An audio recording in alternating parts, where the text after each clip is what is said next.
అందరికీ నమస్కారం. మా ఆహ్వానాన్ని మన్నించి ఇక్కడ విచ్చేసినటువంటి మీడియా మిత్రులందరికీ ప్రత్యేక ధన్యవాదాలు తెలియజేస్తున్నాం మా బల్జ సంఘం సభ్యుల తరఫున. నా పేరు రాయల్ రంగా. గత కొన్ని సంవత్సరాల నుంచి మేము బల్జ సంఘంకి సేవలు అందిస్తున్నాము.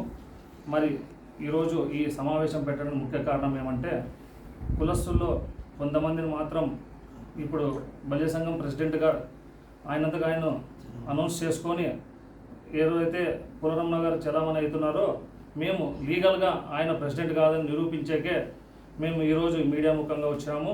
ఆల్రెడీ కోర్టులో కూడా కేసు ఫైల్ చేశాము. ఇందాక మా సహచరులు రాఘవేంద్ర చెప్పినట్టు అన్ని విషయాలు త్వరలోనే కోర్టు ద్వారా ఇది నిరూపిస్తాము. ప్రస్తుతానికి కోర్టులో ఉంది, వాయిదాల పద్ధతిలో జరుగుతుంది. పులరమణ గారు కూడా నిన్న వచ్చినారు, పెద్దల సమక్షంలో మాట్లాడినాము. లాయర్ దగ్గర కూడా ఆయన చేసిన తప్పులన్నీ చేసినట్టు కూడా ఆయన ఒప్పుకున్నాడు. కానీ మేము ఏమడుగుతున్నామంటే, సంఘం అన్నాక ప్రతి ఒక్కరు సలహాలు సూచనలు తీసుకొనే నువ్వు ఈరోజు ఓపెన్ చేయాలని అడుగుతున్నాం. దానికి ఆయన వేరే రకంగా సమాధానాలు చెప్తున్నాడు. మేము ఏమడుగుతున్నాం ఈరోజు అంటే, నువ్వు అకౌంట్స్ చూపి అంటే, రా నేను ఎప్పుడన్నా కానీ వచ్చి చూపిస్తానంటాడు. మేము అకౌంట్స్ అడిగితే మళ్ళీ చూపిడు. అలాగే ప్రతి ఒక్కరితో డబ్బులు వసూలు చేసినాడు, వాళ్ళకి రిసీట్లు ఇచ్చినాడా అంటే అట్లా రిసీట్లు కూడా ఇవ్వలేదు. దానికి ఉదాహరణ, మా నాయన ₹1,00,000 ఇచ్చినాడు, 18 నెలలు అయింది, ఇంతవరకు అయింది, ఆ రిసీట్ ఇచ్చింది పాపాన లేడు. అదే మా కసాపురం గ్రామం తరపున దాదాపు ₹40,000 వసూలు చేసినాము, దానికి కూడా ఎలాంటి రసీదు లేదు. ఇలాంటివన్నీ అడగడం వల్ల మమ్మల్ని పక్కకు పెడుతున్నాడు. మేము ఏదో మా కులానికి మా సంఘానికి మేమేమో ద్రోహం చేసినట్టు మాట్లాడుతున్నాడు. మేము లీగల్గా మాత్రమే అడుగుతున్నాం. ఈరోజు నువ్వు లీగల్గా నిన్ను ఎవరు ప్రెసిడెంట్గా ఎన్నుకున్నారు?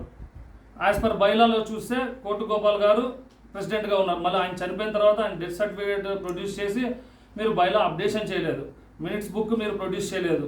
కనీసం మెంబర్షిప్లు దాంట్లో రాసుకున్నారు బైలాలో, ₹50 ₹100 వసూలు చేయాలి. మళ్ళీ ఎలాంటి మెంబర్షిప్లు దాంట్లో లేవు.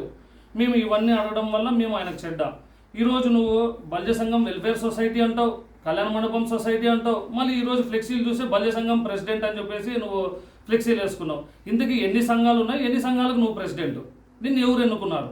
మేము ఈరోజు ఏమడుగుతున్నాం మీడియా ముఖంగా, మేము ఇవన్నీ లీగల్గా మేము ఖచ్చితంగా నిరూపిస్తాం. కోర్టులో నిన్నైతే ఆల్రెడీ పొద్దున చెప్పుకుంటున్నాడు, మేము కోర్టులో కేసు వేసింటే మేము గెలిచినామని చెప్పుకుంటున్నాడు. నీ ఉడత ఊపులన్నీ ఆపుకోరమ్మా.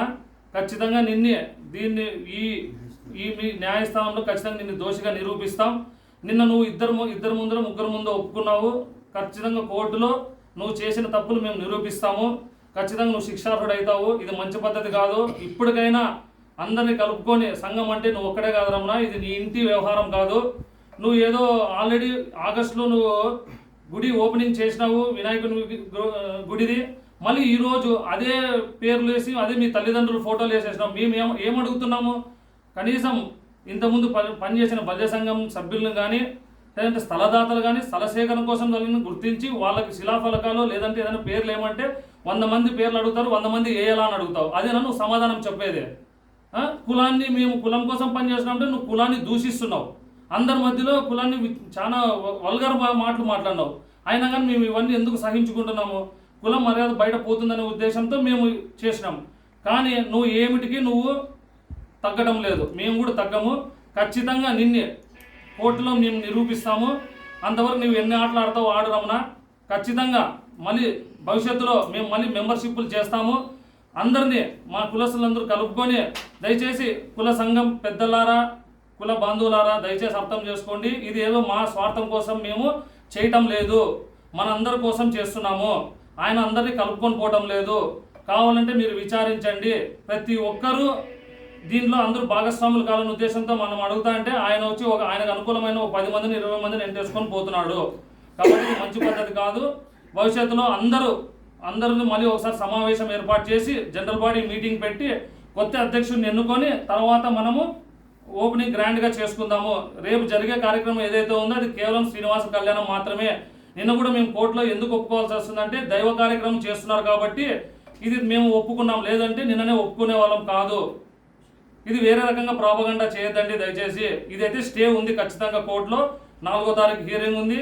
మేము ఆధారాలతో సహా మీకు కోర్టు నంబర్ ఫైల్ ఇస్తాం, కావాలంటే మీరు ఆన్లైన్లో కూడా చెక్ చేసుకోవచ్చు. దయచేసి రేపటి జరిగేది మటుకు లీగల్గా కాదు. దయచేసి కులస్తులారా దీన్ని వేరే రకంగా అర్థం అందరూ సహకరించండి. తర్వాత మీ అందరి సహకారంతో, అందరి అంగీకారంతో మరి కొత్త జనరల్ బాడీ మీటింగ్ పెట్టుకొని కొత్త సంఘంని ఏర్పాటు చేసుకొని కొత్త అధ్యక్షుడిని కార్యదర్శుల్ని అందరినీ ఏర్పాటు చేసుకొని మళ్ళీ ఓపెన్ చేసుకుందాం.